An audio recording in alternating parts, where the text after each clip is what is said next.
Nuk e do Allahu një njeri që e mban veten lart qoftë dhe me ibadet.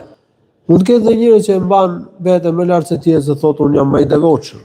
Unë jam në gradën e melajkeve, jam melek që ecën tokë, kurse këto tjerë janë gjunaqar, këta kanë mangësi.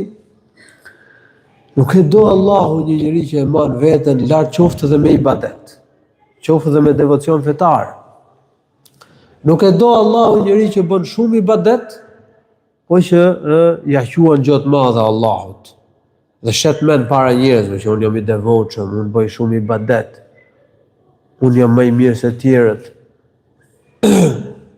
Mbase njëri që e bën një mëkat, edhe është shumë i pikëlluar në shpirt që e bën këtë mëkat, është shumë i përulur për Allahut, është shumë i thjeshtë dhe e mban veten, domethënë e quan veten gjunaqar, fajtor i madh dhe pret çdo moment që të heq dorë nga ky mëkat.